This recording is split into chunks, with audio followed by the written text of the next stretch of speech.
వీరిని వెంట పెట్టుకుని ఎత్తైన కొండ మీదకి యేసు ప్రభు వారు వెళ్తారు.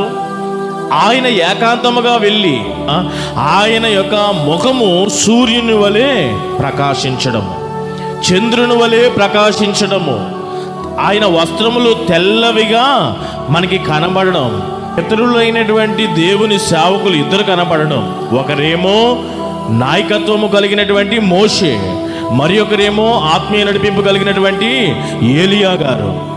అబ్బా, ఎంత వండర్, బ్యూటిఫుల్ అనుకున్నారు వీరందరూ కూడా.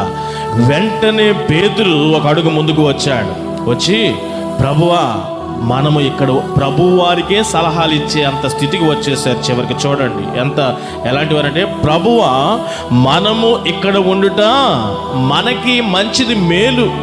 పరలోకపు తండ్రి ఒక ప్రకాశమైనటువంటి మేఘమును వారికి కమ్మింపచేసి పరలోకము నుండి తన స్వరమును వారికి వినిపించాడు. ఈయన నా ప్రియ కుమారుడు, ఈయన యందు నేను ఆనందించుచున్నాను, ఈయన మాట వినుడి. ఇక్కడ ఈ సందర్భంలో నేనేం చెప్తున్నానంటే, శోధింపబడినప్పుడు వెంటనే మీరు గుర్తుపెట్టుకోండి, ఆత్మీయ జీవితానికి అస్సలు ప్రాధాన్యత ఉండదు. యేసు ప్రభు వారు పంపించబడినది ఎందుకు? యేసు ప్రభు వారి గురించి ప్రణాళిక రూపొందించబడినది ఎప్పుడు? భూమి యొక్క పునాదులు వేయబడక మునుపే వేయబడిన ప్రణాళిక ప్రకారం వెళుతూ ఉంటే, అంటే ఒక్క ఆత్మ కూడా నశించిపోవడానికి ఇష్టం లేదు. ఆత్మల విమోచన, రక్షణ కొరకు వస్తే, ఇక్కడ పేతురు గారు, యోహాను, యాకోబు చూసినటువంటి ఎత్తైన కొండపైన రూపాంతరపు సన్నివేశం సందర్భంగా టెంప్ట్ అయిపోయారు వీరు.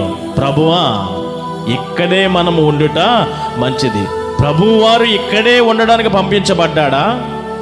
ప్రభువారు పరలోకము నుండి, నిత్యత్వములో, త్రిత్వములో నుండి విడదీయబడిన వాడిగా అక్కడ నుండి ధనవంతుడై ఉండి దరిద్రుడైనటువంటి స్థితికి ఈ ప్రాసెస్ అంతా కూడా ఇక్కడే ఉండడానికి కాదు. చూసారా, పేతురు శోధనలో పడ్డాడు. ఇక్కడే ఉండుట మంచిది మనకు అని ఒక సలహా ఇవ్వడమే కాదు, కానీ ఈయనకంటూ ఒక ప్రణాళిక రూపొందించేశాడు. వెంటనే, నీకు ఇష్టమైతే నీకు ఒకటి, మోషే గారికి ఒకటి, ఏలియా గారికి ఒకటి పర్ణశాలలు కట్టేద్దాం. ఈ ప్రణాళిక గురించి నేను రాలేదు.